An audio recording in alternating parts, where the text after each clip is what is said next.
queremos saudar a todos com a paz do Senhor, amém?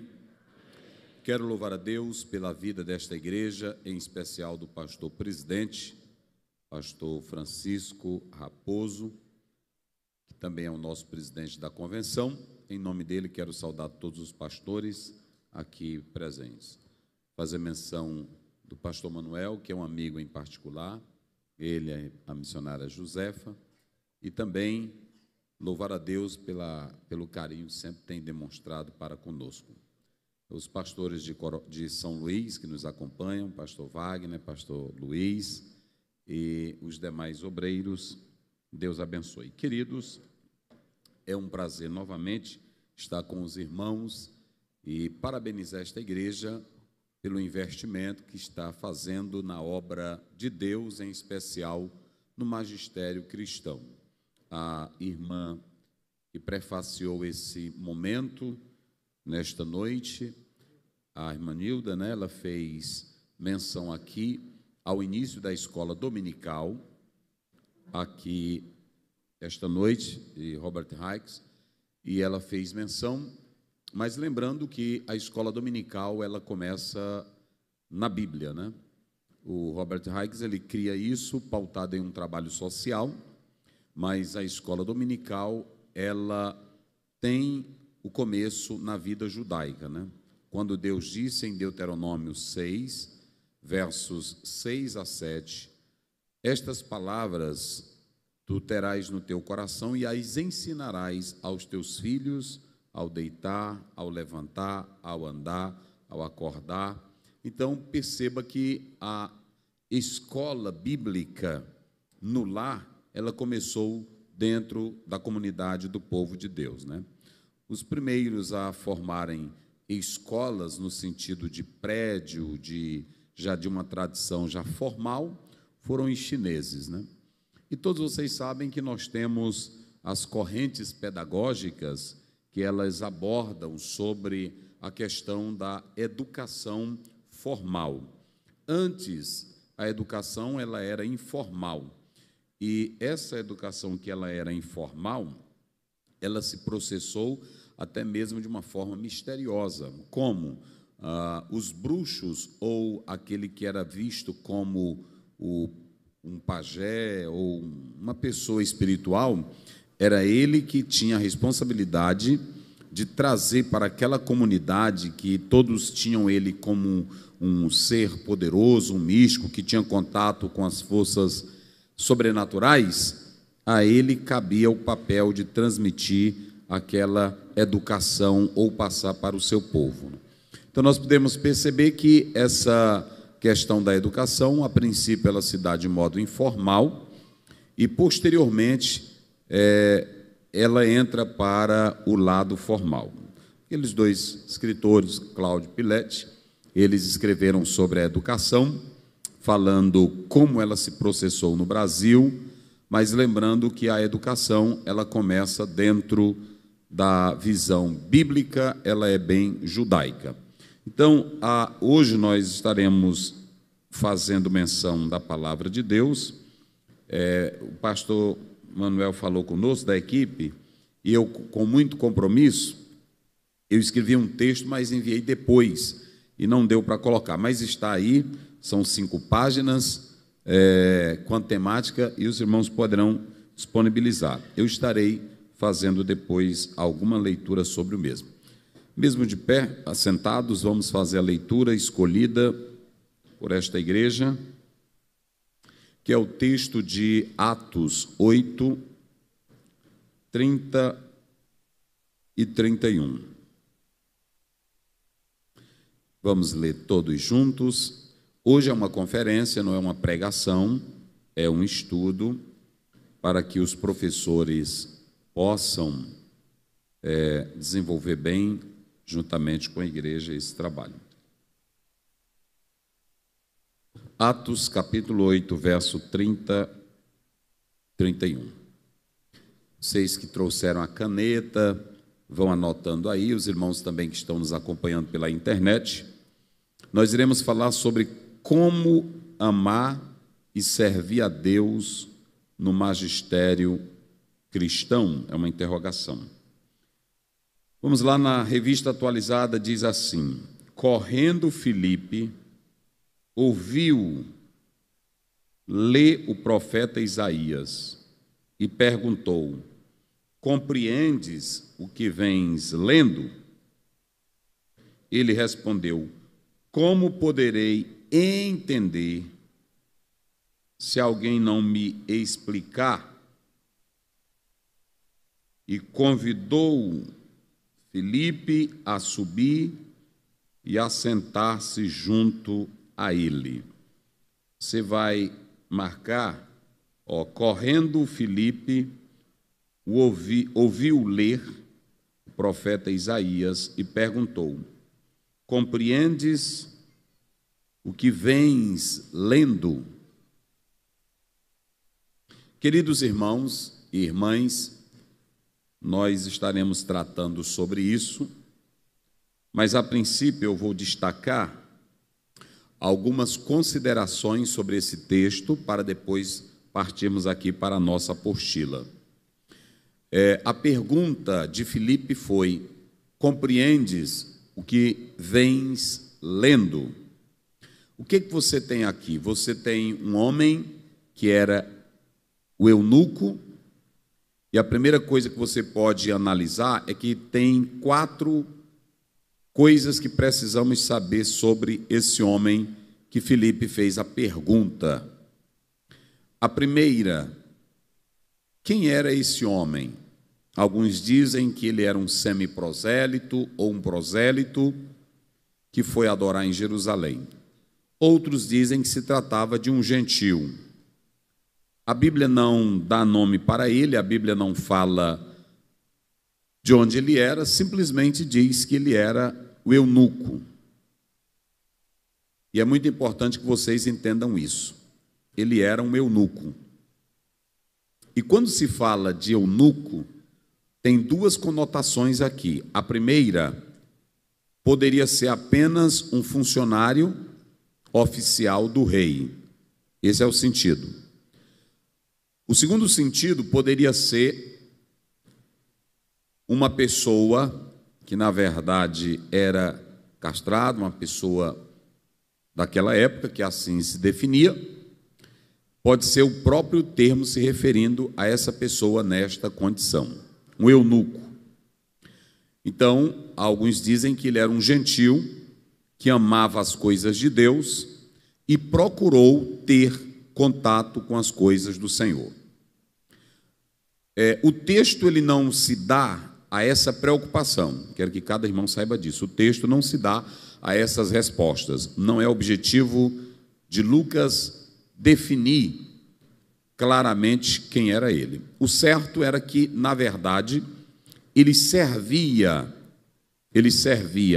a rainha Candace, que era um título como faraó, especificamente. Dizem que ali naquela região da Etiópia, esse homem, o rei não exercia, ou melhor, a rainha era quem exercia, porque o rei era tido como filho do sol, era divino, e a rainha mãe era quem desenvolvia essa missão. Esse homem, ele era um homem de posição. Digam comigo, um homem de posição. Mais uma vez bem forte, um homem de posição. Então você pode observar que, tirando essas condições, ou se ele era um eunuco realmente no sentido literal da palavra, ou se ele era um eunuco como sendo oficial do rei, da rainha, o certo é que ele era um homem de posição, era o primeiro-ministro. E o texto deixa bem claro essa condição. Mas o que você pode ver nesse ministro, nesse homem de posição? Algo muito interessante. Era um homem de posição que tinha desejos espirituais. Como isso, pastor Zé? Vamos analisar. Nós temos um homem de posição, um homem que desejou ver Jesus. Está lá em Lucas, capítulo 19, versículo 3. Zaqueu desejou ver Jesus. E o desejo dele era tão grande que ele subiu em uma árvore, em uma figueira, para ver Jesus. Perceba que esse homem de posição, ele foi a Jerusalém para adorar. Se vocês analisarem Deuteronômio 23, verso 1, a Bíblia diz que aquele que fosse quebrado de quebradura ou castrado não poderia entrar na congregação do Senhor. Ou seja, se ele de fato era um eunuco, ele não poderia entrar no templo. Há algumas sugestões, é que Jesus, baseado em Efésios 2,14, ele desfez a parede da separação, dando direito a adorar a Deus. Mesmo assim, nós sabemos que, ainda não havendo a separação entre os judeus convertidos a Jesus e os judeus ortodoxos que criam simplesmente em Deus, alguns dizem que Jesus desfez essa parede e o eunuco poderia ir adorar no templo. Só que, à luz de Deuteronômio, ele não poderia entrar no templo. Julgam alguns que ele ficava do lado de fora. Mas o que você tem aqui? Você tem um homem, seja ele gentil, seja um semiprosélito, seja um judeu, como alguns querem afirmar, ele era um homem de posição, mas que ele tinha desejo de adorar a Deus. E quem tem desejo de adorar a Deus não quer saber da sua posição, do seu título, da sua formação, ele está pronto para adorar a Deus em qualquer lugar, aonde for necessário, porque a alma dele deseja adorar ao Senhor Deus Todo-Poderoso. Então, na igreja, quem realmente sente na alma o desejo de ser crente e adorar a Deus, não se importa com a posição. Aqui você pode ser médico, pode ser advogado, pode ser juiz, pode ser doutor, pode ser professor, pode ser letrado, como for. Agora, aqui, quando você sente na alma o desejo de servir a Deus, você se derrama na presença dele com alegria e com verdade. Porque você vê Zaqueu, tinha condição, mas ele quis ver Jesus, ele subiu numa árvore. Quem quer adorar, meu irmão, não bota banca, não bota barraca, não tem coisinha, não tem negocinho. Quem quer adorar a Deus, adora em qualquer lugar, porque os verdadeiros adoradores adorarão o Pai em espírito e em verdade. Só quem pode adorar a Deus. Aí pronto. Aqui tu pode ser de posição, tu pode ser da grandeza. Não, mas aqui é o prefeito. Não, Jesus não quer saber disso. Aqui é o maior empresário de Bacabal. Jesus não quer saber disso. Aqui é o maior doutor da academia de letras. Não, ele quer saber se a tua alma está sedenta dele para adorar a ele. Quem pode dizer glória? Olha, quem quer adorar, meus irmãos, e o nosso tema é como amar e servir a Deus no magistério cristão. Então eu já falar disso, mas eu estou usando esse homem como figura, porque é o texto que vocês colocaram. Só para vocês terem uma ideia, Zaqueu sobe numa árvore, a Bíblia diz que ele era de condição para ver Jesus. Mateus 15, 27, uma mulher corre atrás de Jesus, e aí, quando Jesus atende ela, ele diz, não é bom pegar o pão dos filhos e deitar a quem? Aos cachorrinhos. O que essa mulher diz para Jesus? Senhor, até os cachorrinhos comem das migalhas que caem da mesa do seu Senhor. Observem bem que Jesus olhou para ela e disse, grande é a tua fé, mulher. Então, quem tem desejo de servir a Deus, quem tem desejo de adorar, pode até ser repreendido, pode até não estar confortável o ambiente, mas é como essa mulher disse, olha, come quem está sedento, quem está com fome, quem está com sede de beber, o que vier de ti, Jesus, se tiver cadeira a gente senta, se não tiver fica mesmo de pé, se tiver ar-condicionado a gente adora, mas se não tiver adora do mesmo jeito, é porque está com sede de adorar Jesus.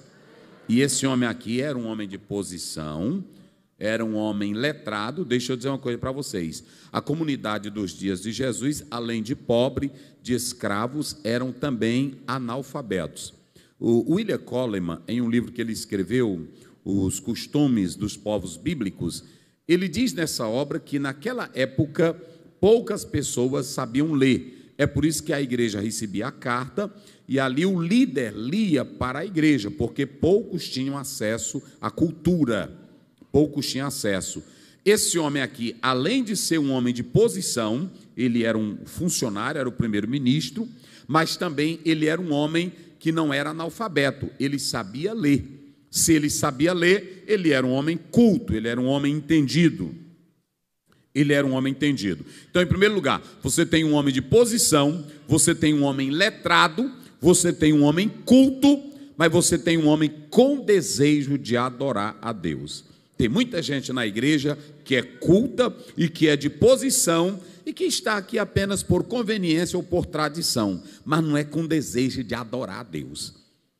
Quem tem desejo de adorar a Deus manifesta isso de outra forma. Então, primeiro, um homem de posição. Segundo, um homem que tinha desejo de adorar. Terceiro, um homem culto. E o mais interessante, queridos, é que quando a gente observa a passagem desse texto bíblico, que nós vamos lendo, e ele vai de modo crescente, você vai vendo que ele está lendo uma passagem bíblica de Isaías 53, verso 1 até o verso 8. E essa passagem, ela era profética. Ela era profética. E quando ele começa a ler aquela passagem profética, que também era escatológica, ele começa a ter o desejo daquela passagem profética para a vida dele. Isso aqui é interessante. Ele começa a ler a passagem que é profética, é escatológica, começa a dizer o que ele está fazendo por alguém, e ele começa a desejar aquilo para a vida dele. A leitura da Bíblia, a leitura da palavra, o que o professor ministra na escola dominical, tem que provocar esse choque, esse desejo de querer avançar, esse desejo de querer mudar, esse desejo de querer aquilo que a Escritura está falando. Então, a primeira coisa que você observa é que quando ele começa a ler, ele vai desejando aquilo. E ele vai lendo em voz alta, que era um costume da época. E o mais interessante, queridos, é que o Espírito Santo ele vai conduzindo a igreja que quer fazer a obra. Olha, a igreja que quer fazer a obra, o Espírito Santo conduz ela. Diga comigo, bem forte. No horário, para a pessoa. Vamos lá, qual é a primeira? No horário. Segundo, e o próprio texto. É muito interessante vocês atentarem para isso.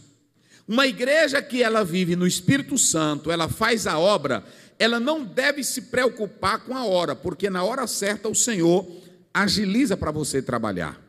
Segunda coisa, não deve se preocupar com as pessoas. Ah, ali é um doutor, o que é que eu vou pregar para aquele doutor? O que é que eu vou ensinar para aquele doutor? Eu já vi irmãos na igreja, não vou discordar plenamente, mas dizerem assim: doutor prega para doutor, funcionário tal prega para funcionário tal. Agora imagine, se a maioria naquela época não tinha cultura, como era que eles iriam invadir Roma para pregar o evangelho? E como foi que o evangelho chegou na casa de César, nas autoridades, se não tinha crentes de alto níveis para pregar o evangelho? Se você pegar Lucas 8, que é o texto que nós estamos lendo, como foi que a igreja sacudiu Samaria? Então daqui vocês podem observar a importância do professor da escola dominical, a importância do pastor ser dirigido pelo Espírito Santo, porque é o Espírito Santo que vai te conduzir na hora certa, para o texto certo e para a pessoa necessitada. Quando você vai para João 14, 26, aquele Espírito Santo Consolador que o Pai enviará em meu nome, esse vos ensinará todas as coisas e fará lembrar tudo o que eu vos tenho dito. Daí a importância da igreja viver na direção do Espírito Santo. Só para vocês terem uma ideia, vamos analisar Samaria. Olhe para cá, só para vocês terem uma ideia. A evangelização em Samaria, ela começa de modo geral, na massa. Filipe, ele vai pregar e a cidade toda é abalada pela mensagem dele. Então preste bem atenção. Aonde é que ele vai pregar? Digam comigo, Samaria. Vai lá, bem forte, Samaria. Vocês sabem, à luz de 2 Reis, capítulo 17, que Samaria, que era a capital do Reino do Norte, fundada por Oni, que na verdade ele funda essa capital, mas os assírios, quando dominam tudo, eles levam aquele povo para habitar na terra do povo de Deus, e lá os samaritanos ficam. Os samaritanos não eram judeus, mas eles criam um templo rival ao templo do povo de Deus, costumes diferentes, idolatria, crença misturada. Então perceba que Samaria, você sabe, pela tradição histórica, era um local de uma fé misturada, de uma fé complicada. Ele vai pregar em Samaria. Cultura diferente, costumes diferentes e crenças misturadas.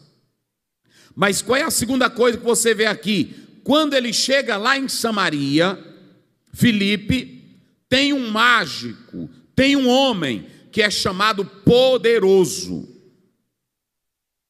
Aqui você pode perceber o que é que o poder do evangelho faz. Samaria, crença misturada. Samaria, poderes mágicos, crendices. E como pregar nesta cidade? Como falar nesta cidade? Se tinha esse homem que iludia e todos o tinham como uma grande personagem. Filipe, ele vai para Samaria, ele não inventa outra coisa, ele só prega o evangelho. Ele não inventa. Ah, mas aqui tem um homem poderoso, é um grande mágico, é um homem que sabe usar feitiço. Ele não se importa com o feitiço dele. Ele não quer impressionar ele. A Bíblia diz que ele vai para Samaria e prega a Jesus Cristo, o Filho de Deus. E Deus confirma a mensagem dele com sinais e maravilhas, de modo que acontece um maior avivamento em Samaria. Então você pode observar como é que um evangelho entra em cultura velha misturada, crença velha que não prestava. Como pregar numa cidade dessa? E que ela acreditava em poderes de homens como tendo forças sobrenaturais. Como pregar o evangelho? Filipe não fez nada a não ser apresentar Cristo. Ele pregou Cristo e acabou-se a conversa.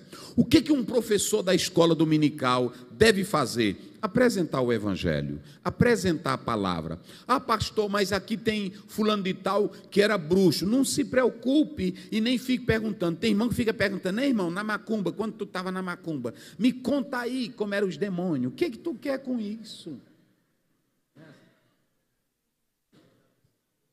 Né? Sai da lição, aí ele fica: olha, irmão, aqui esse irmão, conta teu testemunho aqui, irmão. Contar o que Jesus faz é uma coisa. Há um livro de um autor, que eu não vou citar o nome dele aqui. Quem são eles? Ele escreveu esse livro, é de um pastor de uma igreja aí, eu não vou citar com respeito à igreja dele, e ele também. Ele cita o nome de todos os demônios que tem no mundo. Agora, cada um, como é que ele conheceu os nomes daqueles demônios? Ele conheceu porque várias pessoas saíram e contaram para ele, e ele fica contando os nomes dos demônios. Então perceba que quando Filipe chega em Samaria, olha, irmãos, eu estou falando de crença misturada, lá estavam os samaritanos. E se você pegar João capítulo 4, a Bíblia diz que os samaritanos não se comunicavam com os... Então você tem crença diferente, costume diferente, e a crença dos samaritanos não era polida, eles criaram até a própria Bíblia deles. Então, como chegar para o evangelho ali? Como chegar para pregar o evangelho? Se vocês analisarem, o texto é marcado da ação de Deus. O Espírito Santo estava em Filipe, o anjo ajudando Filipe, o Espírito Santo orientando. Se você estuda, se você lê, se você medita na Bíblia, não se preocupe. O Espírito Santo vai te levar na hora certa, na pessoa certa e no texto certo. Quem crê nisso? Por que hoje nós temos essa pobreza espiritual? Por quê? Porque muitos não vão para a direção do Espírito Santo. O movimento foi tão grande que esse homem, que era chamado a grande personagem, quando ele viu Filipe pregando na graça, no poder, na unção, Jesus curando, ele aceitou Jesus. E quando ele viu Filipe impor as mãos e os apóstolos, que foi enviado por Jerusalém para averiguar, constatar de como o trabalho estava sendo feito, aí a Bíblia diz que isso aqui é muito importante. Tem irmão que diz que tem um Espírito Santo, mas ele não quer passar pela orientação de ninguém. Isso é muito grave. Por quê? Porque a igreja, Filipe pregou, e aí a igreja viu que Samaria foi sacudida pelo poder de Deus. Mas Jerusalém sabia que Samaria tinha uma crença mista, tinha uma fé misturada. Então o que eles fazem? Manda Pedro, manda 2 apóstolos para averiguar se aquilo ali realmente tinha base. Porque tem irmão que é contra a gente, o irmão sentiu o poder de Deus, sentiu a graça, sentiu a unção, profetizou, ele é contra a gente avaliar. Tem que avaliar, porque tu não é Deus. É o elemento humano com o elemento divino. Não, mas o fulano é um grande homem de Deus, mas é carne. Pode ser que Deus esteja falando, pode ser que seja ele mesmo, ou pode ser que seja o diabo. Entenderam agora? Então, não é questão. E eu pergunto aqui à igreja, me respondo aí. O fato de 2 apóstolos de Deus irem avaliar o que Filipe estava fazendo lá, ia impedir o agir de Deus? Quando eles chegaram lá, foi maravilhados. Ninguém aqui, irmão, pode impedir o agir de Deus. Quem é o pastor Ziel para impedir o agir de Deus? Agora, a tua maluquice, nós temos que avaliar. Porque talvez é só tu com lorota, não é assim? É só tu com zoada. Às vezes é coisa da tua cabeça. E eu estou falando aqui para professores nessa conferência, então vocês, porque tem irmão que fica, pastor, o senhor não crê? Elias, no capítulo 18 de 1 Reis, ele diz para os profetas de Baal, clama mais alto, não foi? Bora, clama. Está dormindo. Fazendo um tour, não é assim? Está viajando. Aí na hora, olhe para cá para você entender o que é Bíblia. Na hora, ele disse assim, agora chegai-vos a mim. É assim, pastor Manuel? Chegai-vos que eu vou mostrar. Mas antes de eu mostrar, molha, pode jogar água aí. Porque tem irmão que diz, olha, Deus não está operando, porque aqui no púlpito tem um incrédulo, tem um Satanás. Não, Deus não está operando porque ele não quer. Hein? Lá nenhum deles acreditava. É porque Elias queria mostrar que com Deus não há fraude. Com Deus não há engano. Ele ia operar, era no molhado mesmo. Quem glorifica a Deus? É assim. É desse jeito. É verdade. Se vocês analisarem, irmão, porque tem irmão que diz, já vi pregador, olha, eu estou sentindo uma graça aqui no púlpito, mas algo está me dizendo que Deus não está operando. É porque tem incrédulo. Fecha o olho. Deus opera, tu com o olho aberto, tu sem olho. Ele é Deus.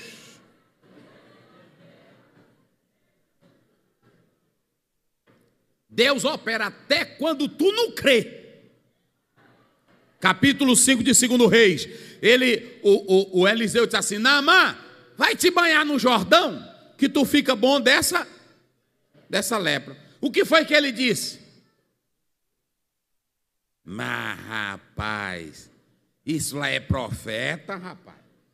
Cabra velho mal educado, nem sai para me receber. Eu, autoridade, general.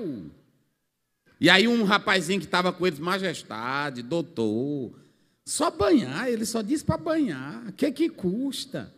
Ele disse, mesmo, pois vamos lá. E eu pergunto, Deus curou ele ou não curou? E aí, cadê a fé? Então preste bem atenção que Elias fez assim. Avaliar, irmão, não é pecado não, eu tenho que avaliar. Se tu chegar para mim aqui, ser usado por Deus, e é de Deus, vai se cumprir, sim ou não? Pronto, tem irmão que eu recebo. Hein? Os bereanos, eu tenho que observar. Chegar uma irmã agora chegou para mim, aí ela chegou e agarrou na minha mão, ungido, e aí disparou em línguas. Eu te dei para as nações, vai. Eu disse, amém, já estou indo. Não, estou indo. Eu vou desacreditar em quê? Agora, primeiro eu vou avaliar. Olha, um homem de Deus, um professor de Deus, um homem que estuda a Bíblia, ele tem que avaliar, sim ou não? O que diz 1 João 4 primeiro? O que diz? Como é isso? Como é que diz? Provai todos os espíritos. E agora, já imaginaram? Já pensou, digamos aqui, a igreja de Bacabal está vivendo... coloca Tirirical. Aí, lá o pastor Raposo sabe que Jesus está curando, que Jesus está batizando. Aí pronto, e aí não, diz que lá cego está enxergando, paralítico está andando. Aí ele manda 2 pastores daqui, vão lá. Vê se isso é de Deus. Está errado? A igreja de Jerusalém mandou 2 apóstolos ou não mandaram? Quando chegaram lá, eles também entraram, foi no fogo. Porque viram que Filipe não estava pregando outra coisa, ele só estava pregando o quê? Jesus Cristo. Eita! Diga glória, irmão. Ele estava pregando quem? Era só Jesus. Aí pronto, Jesus era quem curava, Jesus, porque às vezes tem irmão que vê um bruxo, aí ele quer impressionar, ele também quer, eu vou fazer aqui agora, eu vou fazer, não, deixa de munganga, prega o evangelho. Prega o evangelho. Olha, a Bíblia diz assim, Romanos 1,16, o evangelho é o quê? É poder de Deus. 1 Coríntios 2, Paulo diz, eu não propus falar outra coisa, senão de Jesus ressuscitado. Então pronto, vá pregar teu evangelho.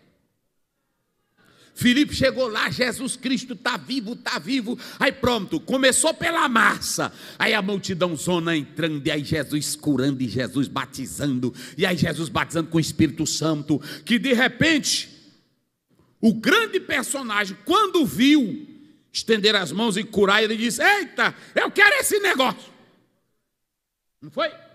Quanto que é? A simonia, eu quero esse negócio, me dá. Aí Pedro disse, tu não presta, olha, isso aqui não é com dinheiro, teu coração é ruim.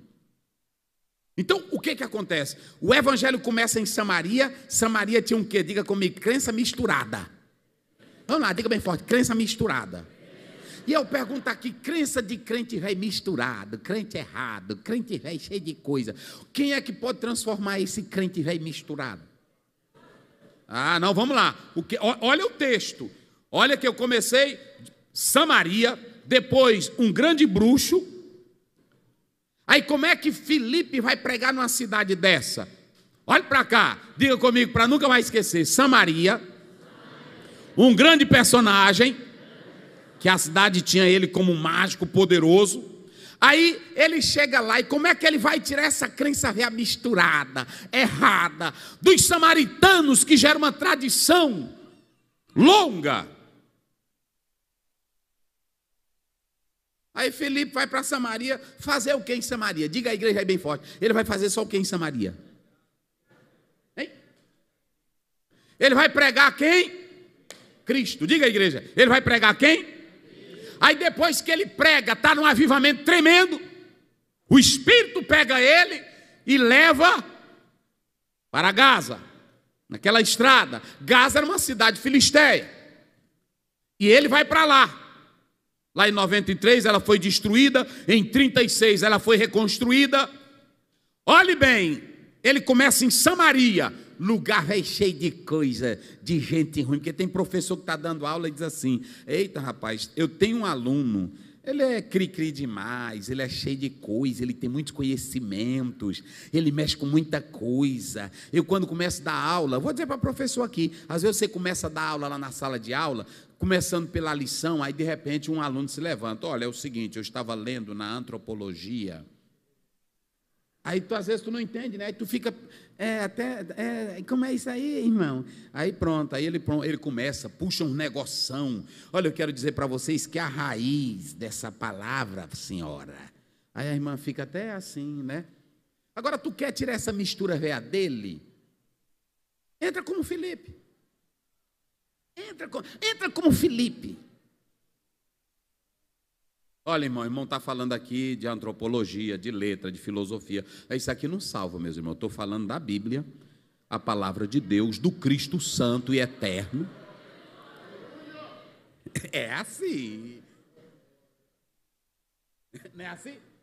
Agora aí ele começa, aí o irmão também não tem crença, é um professor, que ele é só um biógrafo, é só um historiador. Eu vou já falar isso daqui a pouco. Aí ele fica, queridos irmãos, aqui está Gaza, né? E essa região, gente, ela é uma região. Aí as irmãs ficam olhando, né? Assim.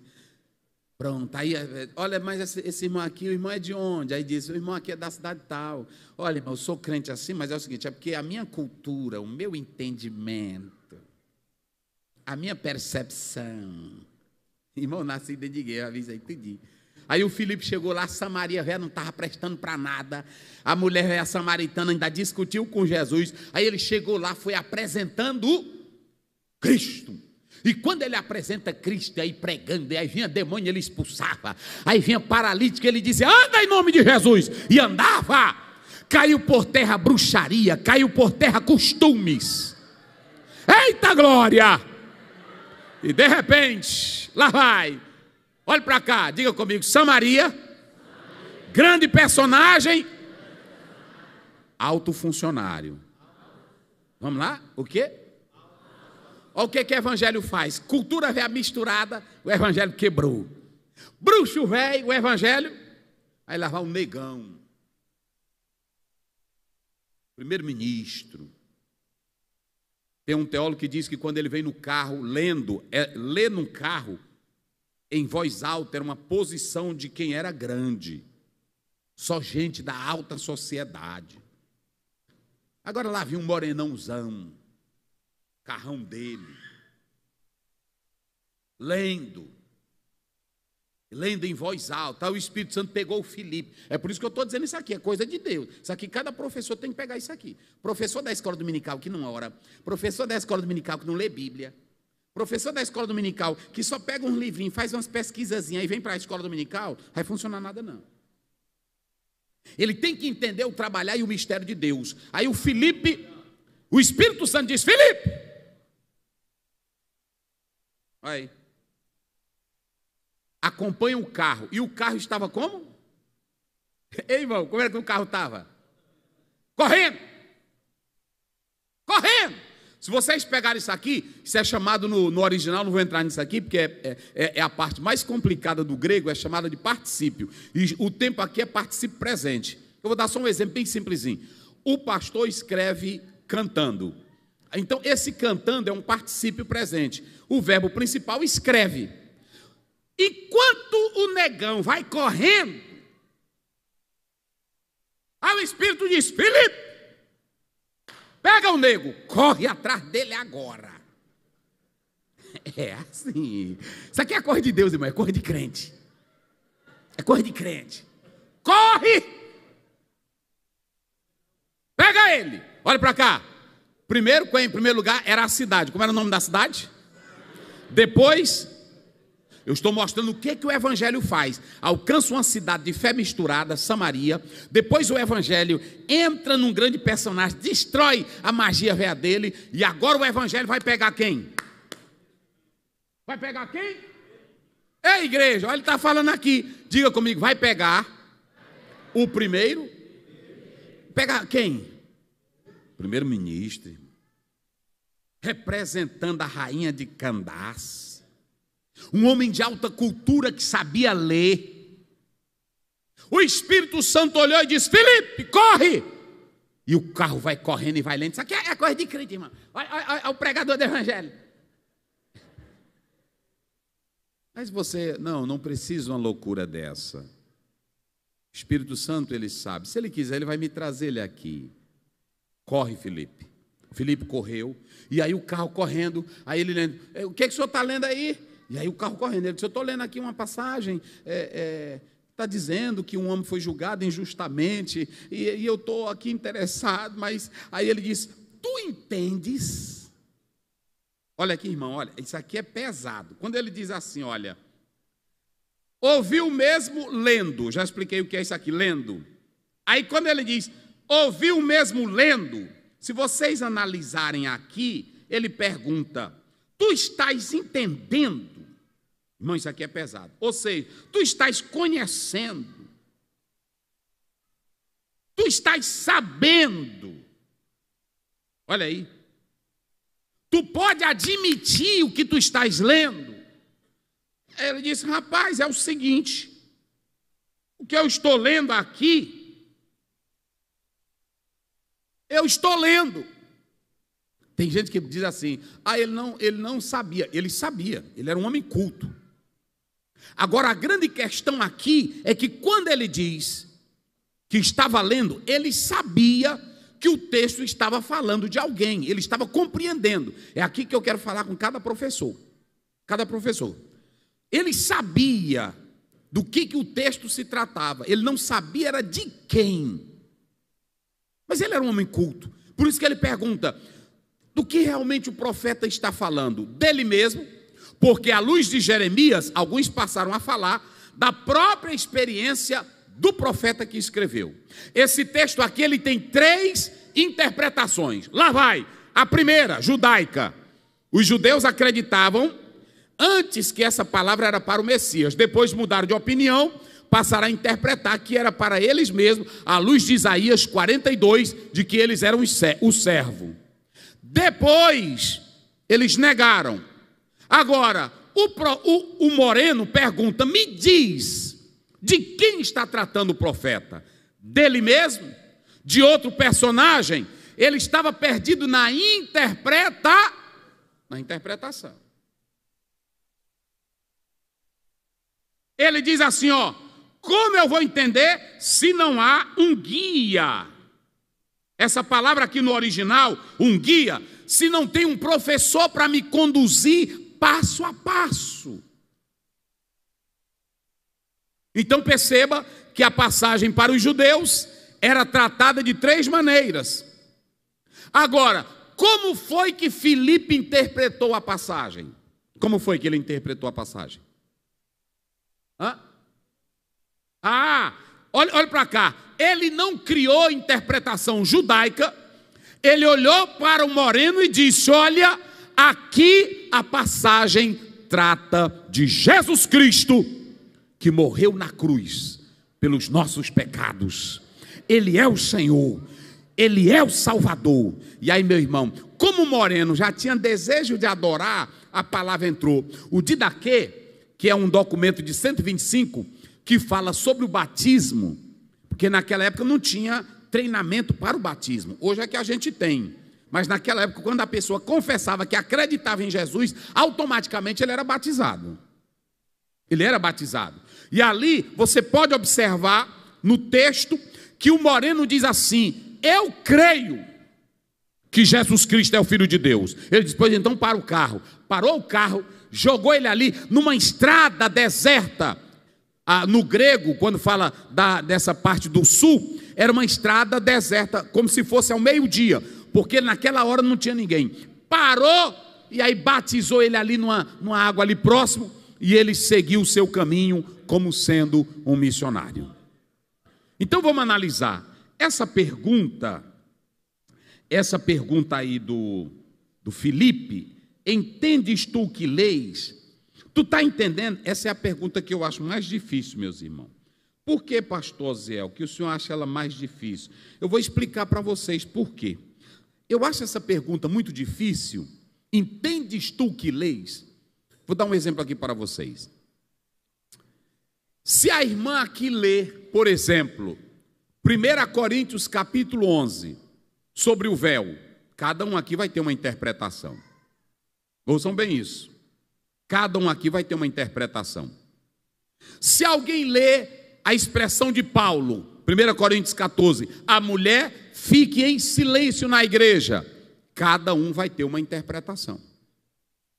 Por quê, pastor Zé? Porque nós temos dois leitores da Bíblia. É aqui que eu quero falar com os senhores e as senhoras, para mim entrar aqui no texto. Nós temos dois tipos de leitores. Nós temos o leitor popular e nós temos o leitor científico, doutor da Bíblia. O leitor exegeta, o leitor hermeneuta. Como é o leitor popular? O leitor popular, quando ele lê o texto, ele já vai fazer a interpretação dele. Vamos ver bem aí, Tiago, vê se é 1, verso 9, vê aí. 1:9, se não for o 9 é o 7, mas leia aí, por favor. 1:9, como é que diz? Veja aí. Mas glorie-se o irmão abatido na sua exaltação. Aqui, mas glorie-se o irmão abatido na sua exaltação. Então, vamos lá. Vamos lá. O irmão que está na prova, que o outro humilhou ele, de repente ele está chorando, meu Deus, eu sou humilhado direto. Aí ele abre uma passagem dessa. Qual é a primeira interpretação dele? Lê aí de novo. Se alegrar, né? Ei? Mas glorie-se o irmão abatido na sua exaltação. Aí é por isso que quando vocês vê aqueles hinos que o pessoal diz assim, esses hinos aqui é exaltação demais. Quem te viu passar na prova e não te ajudou, quando vê você na bênção vão se arrepender. O irmão abatido, humilhado, faça o quê? Se gloriar. É se gloriar. Essa é a leitura do irmãozinho que está sofrendo. E qual é a leitura do doutor? Olha, você está interpretando errado. Aí, vocês estão entendendo? Eu estou colocando aqui, porque quando Filipe pergunta, tu estás entendendo o que tu estás lendo? Cada um de vocês vai ter uma leitura diferente da Bíblia. É por isso que se fala em leitura popular e a leitura científica do texto. É aí que entra o trabalho do professor da escola dominical, o trabalho do pastor. Por quê? Porque esse trabalho é para corrigir essa leitura. Por exemplo, na hora que o irmão está na prova, que aí ele vai para uma batalha, aí ele se lembra logo do Salmo 91, não é assim? Ele não quer saber de exegese, de hermenêutica, ele não quer saber de nada disso. Na hora que vai se operar, aí ele já vai logo com o Salmo 23 na cabeça. Não é assim? Ainda que eu ande pelo vale da sombra da morte, eu não temerei mal nenhum, porque tu está comigo. É assim ou não é? Ei? Aquietai e saber que eu sou Deus. Essa é a leitura popular, e eu não posso massacrar essa leitura. Eu já fiz. Antigamente eu fazia isso. Agora eu faço de outra maneira. Porque a leitura popular, a leitura do dia a dia, por exemplo, o irmão, ele está na prova, ele está na luta, ele está na dor, aí pronto, aí ele diz assim, pastor Raposo, eu estava aqui em casa, e de repente eu fiquei agoniado, eu disse, Deus fala comigo. Eita Deus, né? Eu abri bem aqui. Eu não vou desfazer dessa leitura popular. Agora, o que eu vou dizer? Olha, minha querida, tudo bem, Deus trabalhou aqui, mas o método correto é medita nas Escrituras de dia e de noite. Vocês entenderam? Porque se eu não souber fazer essa questão, eu vou massacrar também. Porque tem irmão aqui que não sabe nada de hermenêutica, nada de exegese. Esse é um trabalho meu, é o trabalho do médico, é o trabalho do engenheiro, é o trabalho daquele que se especializa, aquele que é visto como um cientista. Então, quando Filipe pergunta, ele não perguntou para um analfabeto, ele não perguntou para uma pessoa que não soubesse ler, que não soubesse interpretar. Ele sabia de uma pessoa que sabia das coisas, só que ele não estava interpretando de modo certo. Olhe para cá, tem irmão que diz assim: eu leio a Bíblia e eu só faço o que ela diz e acabou-se a conversa. E por que que o eunuco não só leu a Bíblia e não foi salvo? Por que que precisou de um mentor? Por que que precisou de um guia? Por que que precisou de um professor? Por que que ele precisou de um orientador? Quando eu digo assim, eu não preciso desse guia, desse professor, eu estou desprezando o pastor dedicado, eu estou desprezando o professor da escola dominical. E alguns teólogos dizem que quando Paulo disse assim, quando eu me converti, que o Senhor se revelou a mim, eu não consultei ninguém. Eles dizem que Deus ali depois corrigiu Paulo, por isso que ele só vai ser chamado 14 anos depois. Porque ninguém vive sem a orientação de ninguém. Vocês estão me entendendo? É aquilo que eu falei agora há pouco. Se tem um profeta, nós cremos na profecia, mas vamos avaliar a profecia e vamos julgar ela à luz da Bíblia. Ô meu filho, tu profetizou certinho, Deus continue te usando. Pronto, amém. Agora, aquele que não quer a orientação de um guia, de um professor, aí nós vamos desprezar ele. Porque prestem bem atenção, queridos, que há duas coisas que estão maculando a doutrina. Uma, pregadores televisivos e da internet. Tem tudo que é bom e tem tudo que não presta também nesse canal. E cada um vem hoje com a sua ideia, com a sua interpretação. Quem é a voz que pode te sarar? O teu guia, o teu pastor aqui da igreja. Pastor, eu ouvi isso, isso e isso. Consulte o seu pastor. Consulte aquele homem que é o teu guia para te orientar. Porque podem ter diversas interpretações e você pode estar fora do contexto bíblico. A segunda coisa, além de você ter televisões, você ter internet, você tem livros. Pastor, eu li isso e isso do livro fulano de tal. O que é que o senhor diz? Porque pode ter outra interpretação. E o guia espiritual, o guia da igreja, o pastor, ele vai te orientar da maneira correta. Aí alguém pergunta: pastor Zéu, e por que eu devo estudar esses princípios de interpretação bíblica, da hermenêutica e da exegese? É porque são ciências que vão auxiliar você a compreender o texto bíblico na íntegra. Vocês viram como eu falei de como os judeus interpretavam o texto e como Filipe interpretou o texto? Filipe não foi para a visão judaica, Filipe foi para a visão espiritual. Então, a primeira coisa que nós devemos analisar, que eu coloco aqui, é que se uma igreja deseja que as pessoas sejam santas, salvas, puras, elas precisam escutar a Bíblia. Agora não digam comigo, mas escutar, diga bem forte, mas escutar bem. E como é que a gente faz para a pessoa escutar bem a Bíblia? Vamos lá.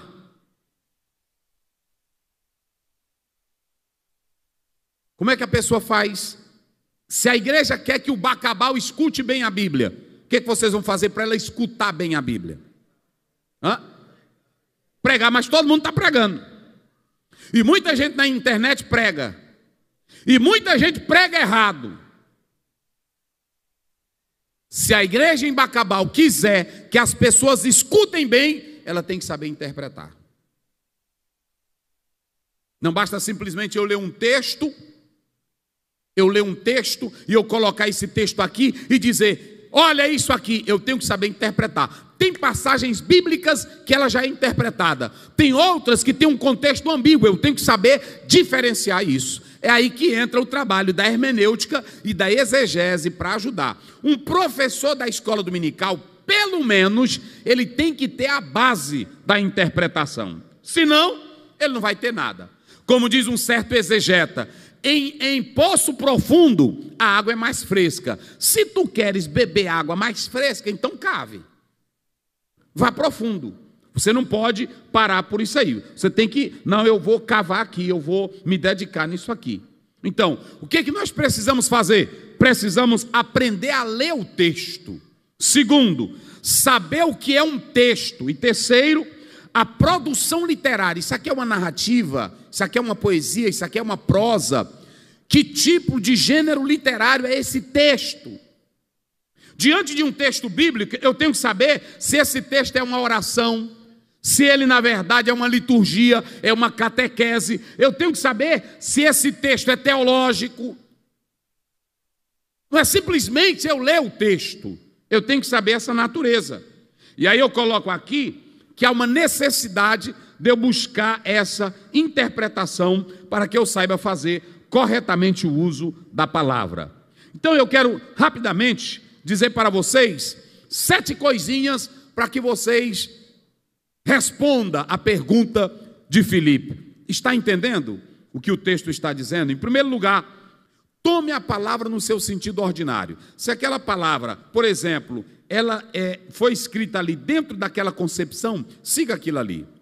Em segundo lugar, não atribuir às palavras ou às expressões apenas somente o sentido literal. Há passagens que têm um sentido literal, há passagens que têm um sentido figurado. Então você precisa, na verdade, atentar para essas particularidades do texto bíblico. Eu tenho que saber o que é literal e o que é figurado, ok? Em terceiro lugar, eu tenho que levar em condição ou em condições o modismo, que é aquilo que é chamado de hebraísmo. Quando eu olhar para o texto bíblico, eu tenho que saber que, na verdade, há hebraísmos ou modismos na Bíblia. Vamos ler aí Gênesis, só para dar um exemplo, 6, verso 12. Eu já vou correr aqui para me encerrar. 6, verso 12, vamos lá. Como é que diz aí? Gênesis 6, 12. Quem encontrou pode ler. E viu Deus a terra, e eis que estava corrompida, porque toda a carne havia corrompido o seu caminho sobre a terra. Vamos participar aqui, a igreja. O pastor acabou de ler aqui. Toda carne. Eu estou falando aqui que você precisa levar em condições ou em consideração os modismos. Toda carne estava corrompida. O que quer dizer essa expressão, toda carne?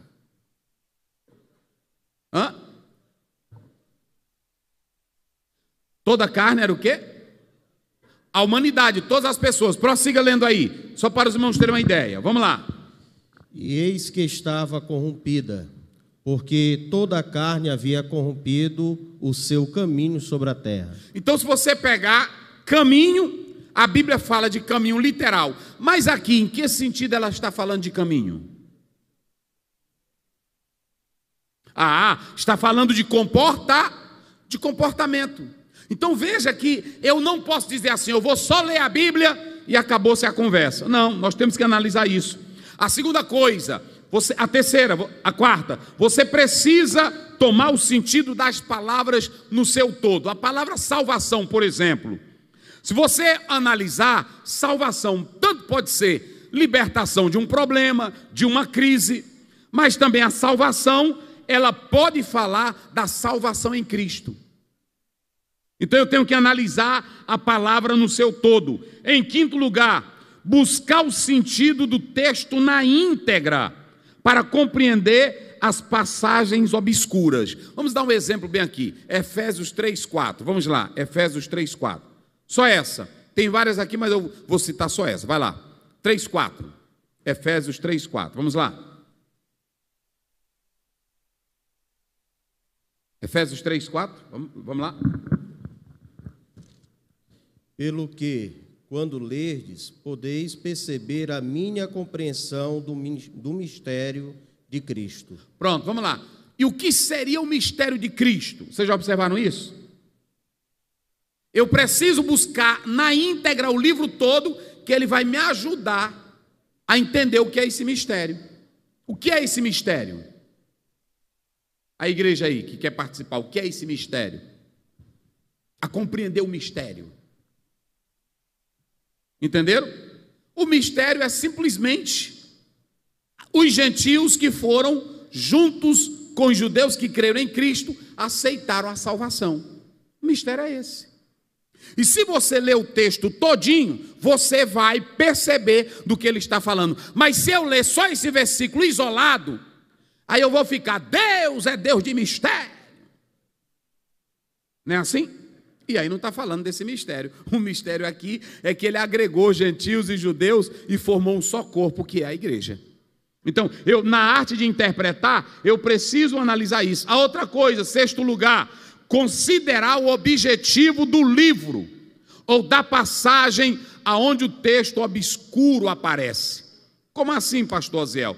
2 exemplos simples, vamos lá. Leia aí Romanos 3:28, depois Tiago 2:24. Vamos lá, Romanos 3:28, como é que diz? Concluímos, pois, que o homem é justificado pela fé, sem as obras da lei. Pronto. O homem é justificado pela fé sem as obras da... Agora Tiago 2:24, vamos lá. Isso. Olha como é que diz aí. 2:24? Sim. Vedes então que o homem é justificado pelas obras e não somente pela fé. Se vocês pegarem o paralelo entre Romanos 3:28, Paulo diz que o homem é justificado só pela fé. E o Tiago vai dizer que é pelas... Como você vai entender? Não há dissonância entre ambos, de maneira nenhuma. Você pode observar que o apóstolo São Paulo, ele está simplesmente mostrando dentro de um contexto para os romanos que a salvação não é pelo esforço do homem, é pela fé. Já Tiago está dizendo que uma fé verdadeira produz boas obras. Se eu não conhecer as regras de interpretar, eu vou criar uma confusão. E em último lugar, eu tenho que fazer uso das passagens paralelas. Veja bem aí, 1 Coríntios 2:13, rapidinho. Passagens paralelas, para que eu possa entender o que o próprio autor diz. Vai lá, 2:13, vamos lá. Como é que diz?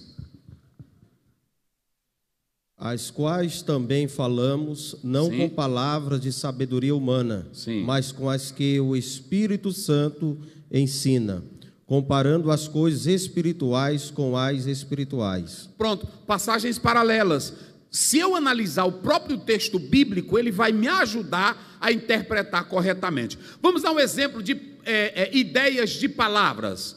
Rapidinho aí, pastor, vamos ler Atos 13:22. Depois a gente lê 1 Samuel 2:35. Rapidinho.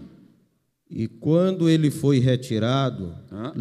Atos 13:22? Isso. Certo.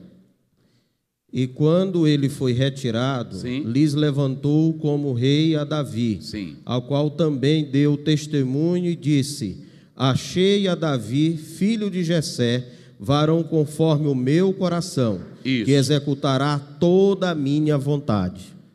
Pronto, vamos lá. 1 Samuel 2:35, depois 1 Samuel 13:14. Vamos lá. 13:14. 1 Samuel 35. 2:35. Sim. E eu suscitarei para mim um sacerdote fiel, Sim. que procederá segundo o meu coração e a minha alma. Sim. E eu lhe edificarei uma casa firme, e andará sempre diante do meu ungido. Isso. Agora, 1 Samuel 13:14. Porém agora não subsistirá o teu reino.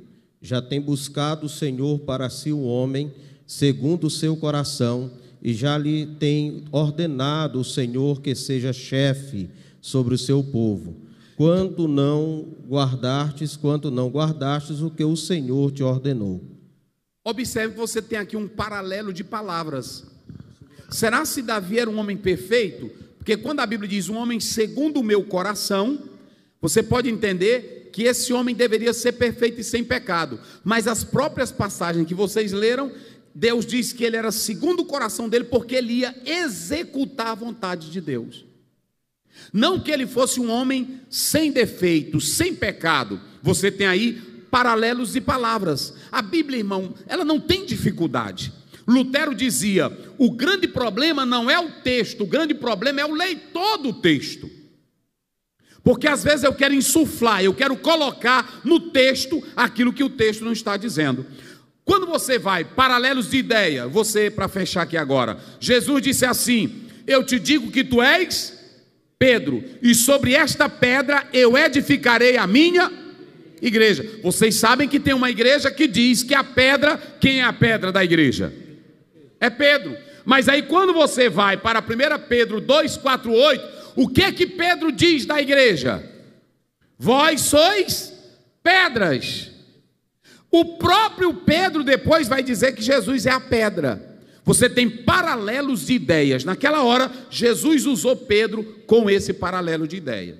Então não é fácil, você não pode só pegar aqui, por isso que eu disse agora há pouco, o irmãozinho que está lá na rua, ele pega um texto bíblico de José, não é assim? Eu estava lá embaixo e Deus me levantou, ele me botou como governador, é a leitura popular, eu não posso matar ele por isso. A irmã, ela pega um texto, pastor, e eu fazia isso, eu estou dizendo para vocês, quantas pessoas às vezes eu não enfraqueci. Agora depois eu vou corrigindo no amor, no carinho, não é com aquele peso, querendo ser erudito. Porque deixa eu dizer uma coisa para vocês, o erudito sem a comunhão com Deus, ele é seco, ele é espinho, ele não tem vida para a igreja. Agora, o erudito como Esdras 7:10, que primeiro busca a Deus e tem temor do Senhor, quando ele vai falar a palavra, a igreja sente. Ela até diz assim, eita rapaz, o nosso pastor é um doutor, não é assim? Eu estava com a minha esposa, ele lançou um texto recentemente, e a academia, muitos da academia não gostam dele, porque ele é muito rígido, é o doutor Gilberto Piquering. Quando eu estive na casa dele, quando eu fui sair, ele disse, não, vamos sair sem oração. Doutor no Dallas, ele fez a tradução, criou agora o próprio texto dele original. Agora, se você vê o nível de crença dele, de temor de Deus, esse negócio da pessoa dizer assim, fulano foi fazer seminário e voltou desviado, ele já foi desviado, irmão. Fulano de tal entrou na universidade e se acabou, é porque ele nunca teve temor a Deus. A Bíblia diz em Provérbios 1:7, o temor ao Senhor é o princípio da sabedoria. Quem tem temor de Deus, irmão, pode entrar até no inferno, mas ele sai de lá glorificando e exaltando a Deus. Quem glorifica a Deus?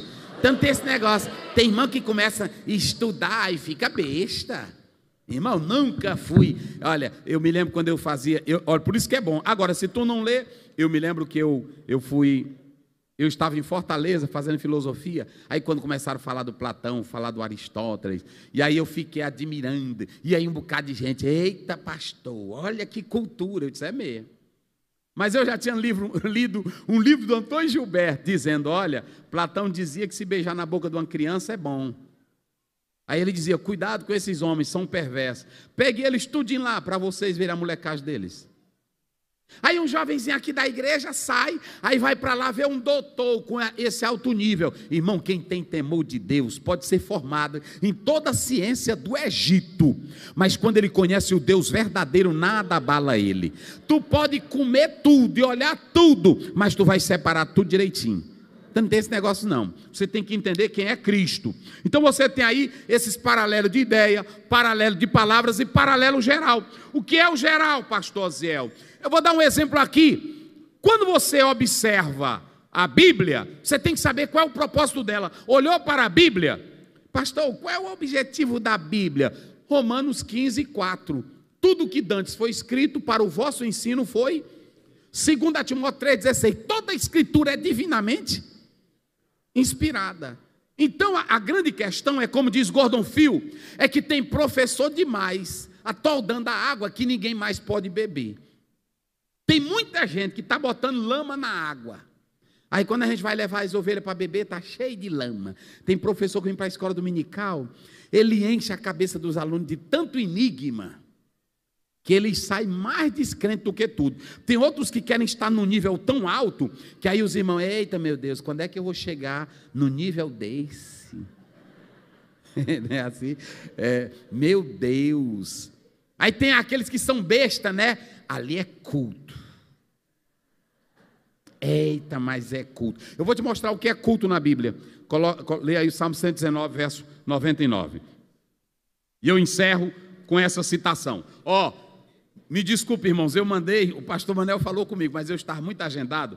Mas eu queria que vocês depois lessem essa apostila aqui, Como Amar e Servir a Deus no Magistério Cristão. Há muitas citações de grandes teólogos, homens de Deus, que eu faço aqui. Vamos lá. Como purificará o jovem... Não, Salmo 119, 99. 99.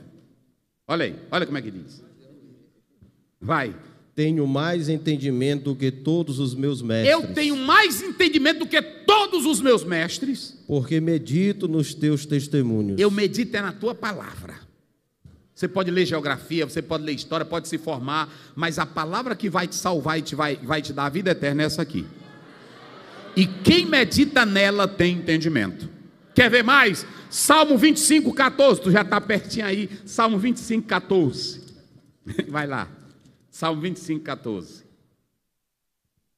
O segredo do Senhor é para os que temem. Para aí, para quem é o segredo do Senhor? Para os que temem. Aí pronto, aí tu às vezes tu é saliente, tu quer ser só um bichão, quer ser grandão. Deus não tem segredo dele para ti. O segredo dele é para quem teme. Senhor, fala comigo, Deus. Revela a tua palavra a mim. Me ilumina, Senhor. O segredo do Senhor é para os que o temem. E o que é que diz mais? E ele lhes fará saber o seu conserto. Pronto. Queridos, eu quero só citar liderança espiritual de Spurgeon. E aqui, como é que você pode ser um professor, amar a Deus, servir a Deus no magistério cristão? Está lá em 2 Coríntios 5, 14. O amor de Cristo nos constrange. Uma vez, a esposa de Spurgeon, eu coloquei aqui para vocês, ela recebeu um quadro dele. Ele disse: minha filha, pega esse quadro e guarde.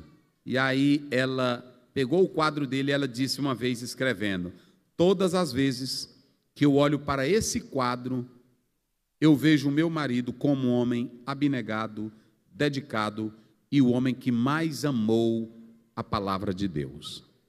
Spurgeon amava tanto a Bíblia, que ele dizia claramente, eu coloquei aqui, vocês podem ver, não adianta um professor ele querer servir a Deus, aliás, servir ao magistério cristão, se ele só ama o magistério.